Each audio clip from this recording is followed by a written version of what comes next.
नमस्कार, प्रभा साक्षी पॉडकास्ट में आप सभी का स्वागत है। आज के इस पॉडकास्ट में बात करेंगे कि मान के करीबी जॉइंट किलर पंजाब के लोकसभा चुनाव को आपने कैसे अपने उम्मीदवारों के जरिए बनाया दिलचस्प। तो आइए सुनते हैं आज के इस पॉडकास्ट को।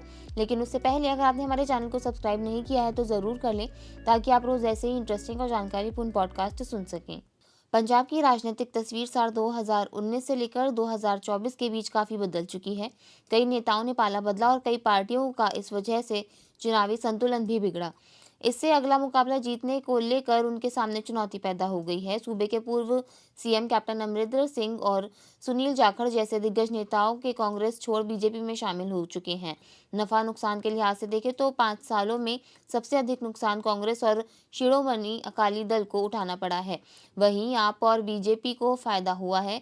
आम आदमी पार्टी ने पंजाब की 13 में से 8 सीटों के लिए अपने उम्मीदवारों की सूची घोषित कर दी है। पार्टी ने लोकसभा चुनाव लड़ने के लिए पंजाब सरकार के 5 मौजूदा मंत्रियों को मैदान में भी उतारा है। पंजाब के कौन से 5 मंत्री मैदान में उतरे? कुलदीप सिंह धालीवाल अमृतसर, लालजीत सिंह भुल्लर खडूर साहिब, गुरमीत सिंह खुडिया बठिंडा, गुरमीत सिंह मीत हेयर संगरूर, डॉक्टर बलबीर सिंह पटियाला। 5 मंत्रियों को लोकसभा के रण में उतारने की वजह है अपेक्षाकृत नई पार्टी होने के नाते आपके पास कांग्रेस या शिरोमणि अकाली दल जैसे विशेष रूप से मालवा क्षेत्र के बाहर स्थानीय स्तर पर मजबूत नेता नहीं है। आपकी प्रमुख कल्याणकारी योजनाओं और परियोजनाओं के कार्यान्वयन के लिए मंत्री का चेहरा सामने रहता है। इससे उन्हें अपने संबंधित क्षेत्रों में अच्छे विकल्प मिलते हैं। उदाहरण के लिए गुरमीत सिंह मीत हेयर बरनाला से 2 बार के विधायक हैं और मंत्री बनने से पहले भी बरनाला जिले में आपका सबसे प्रसिद्ध चेहरा रहे हैं। कॉमेडियन, सिंगर और भगवंत मान के करीबी को फरीदकोट से टिकट। आपने फरीदकोट सीट से कॉमेडियन, अभिनेता और भगवंत मान के करीबी माने जाने वाले करमजीत अनमोल को मैदान में उतारा है।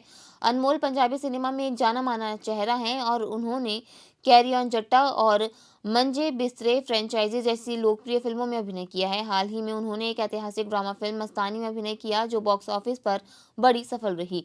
अनुसूचित जाति वर्ग के उम्मीदवारों के लिए आरक्षित फरीदकोट का प्रतिनिधित्व वर्तमान में कांग्रेस सांसद मोहम्मद सादिक कर रहे हैं, जो खुद एक लोकप्रिय पंजाबी लोक गायक हैं और उन्होंने पंजाबी फिल्मों में भी अभिनय किया है। हालांकि ऐसी अटकलें हैं कि कांग्रेस इस बार एक अलग उम्मीदवार चुनेगी, क्योंकि 82 वर्षीय सादिक अपनी उम्र के कारण चुनाव नहीं लड़ सकते हैं। जानकारी के अनुसार सिंगर करमजीत पंजाब के मुख्यमंत्री मान के दोस्त हैं। मुख्यमंत्री और करमजीत की दोस्ती कॉलेज के दिनों से रही है। उन्होंने साथ में थिएटर किया है। प्रकाश सिंह बादल को हराने वाले खुड्डियां अब हरसिमरत से भिड़ेंगे। आपकी उम्मीदवार सूची में सबसे महत्वपूर्ण नामों में से एक भटिंडा से गुरमीत सिंह खुडिया हैं। पूरी संभावना है कि उनका मुकाबला शिरोमणि अकाली दल की पूर्व मंत्री हरसिमरत कौर से होगा, जिन्होंने 2009 से इस सीट का प्रतिनिधित्व किया है। भटिंडा शिरोमणि अकाली दल का गढ़ रहा है। 1999 में एक हार को छोड़कर पार्टी ने 1996 से लगातार यह सीट जीती है।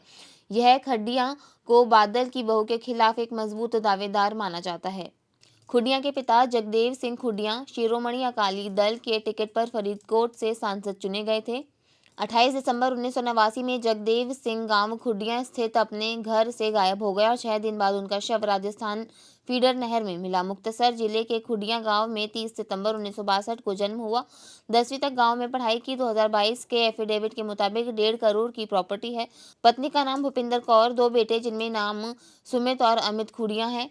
गुरमीत सिंह ने राजनीतिक करियर सिमरनजीत मान की पार्टी एसएडी से शुरू किया था। 2004 में कांग्रेस ज्वाइन कर ली। 2014 से 2019 तक मुक्तसर में कांग्रेस के जिला अध्यक्ष रहे। 2017 में बादल के सामने कैप्टन ने चुनाव लड़ा तो खुडिया उनके कवरिंग कैंडिडेट थे।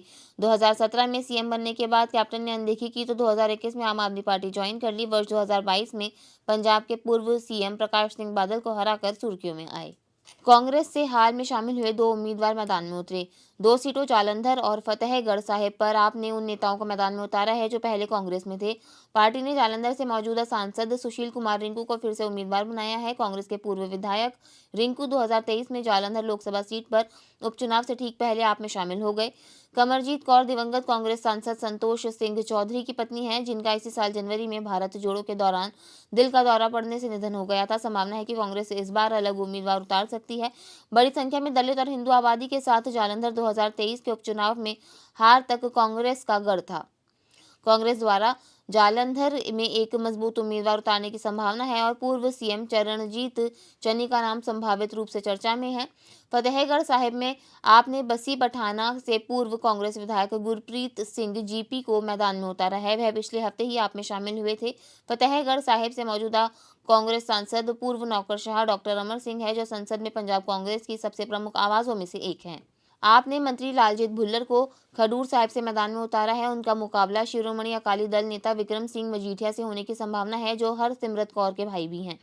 मजीठिया खडूर साहिब सीट से तैयारी कर रहे हैं। भले ही उनका आधार मजीठा अमृतसर लोकसभा सीट है, इसका मुख्य कारण यह है कि खडूर साहिब अमृतसर की तुलना में कहीं अधिक सिख बहुल सीट है और अकाली दल इस सीट पर भाजपा के साथ या उसके बिना भी प्रतिस्पर्धी है। ये स्पष्ट नहीं है कि कांग्रेस इस सीट पर मौजूदा सांसद जसबीर सिंह डिम्पा को फिर से मैदान में उतारेगी या नहीं। अमृतसर में आपने मंत्री कुलदीप सिंह धालीवाल को मैदान में उतारा है, जो अजनाला से मौजूदा विधायक हैं। ऐसी अटकलें हैं कि भाजपा इस सीट से अमेरिका में पूर्व राजदूत तरणजीत सिंह संधू को मैदान में उतारेगी। इस सीट से मौजूदा सांसद कांग्रेस के गुरजीत सिंह औजला हैं। आपने अभी तक 5 सीटों आनंदपुर साहिब, गुरदासपुर, होशियारपुर, लुधियाना और फिरोजपुर पर उम्मीदवारों की घोषणा नहीं की है। इन सीटों पर जिताऊ उम्मीदवारों की तलाश। पंजाब में कुल 13 लोकसभा सीटें हैं। इनमें से 5 पर आप ने उम्मीदवारों की घोषणा नहीं की है। इनमें गुरदासपुर, होशियारपुर, आनंदपुर साहिब, लुधियाना और फिरोजपुर शामिल है। कांग्रेस, शिरोमणि अकाली दल, भाजपा और बसपा ने अभी तक सभी 13 सीटों पर अपने उम्मीदवारों की घोषणा नहीं की है। दिलचस्प बात यह है कि आपने 2 पूर्व कांग्रेसियों और 2 नेताओं को मैदान में उतारा है, जिन्होंने बादल परिवार के सदस्यों को हराया है। यह खुद को बादलों के लिए एक मुख्य चुनौती के रूप में दिखाने और कांग्रेस की जगह पर कब्जा करने की पार्टी की दीर्घकालिक इच्छा को दर्शाता है। आज के लिए इतना ही। अगले पॉडकास्ट में किसी और मुद्दे पर देंगे आपको विस्तृत जानकारी। तब तक के लिए जुड़े रहें प्रभा साक्षी के साथ।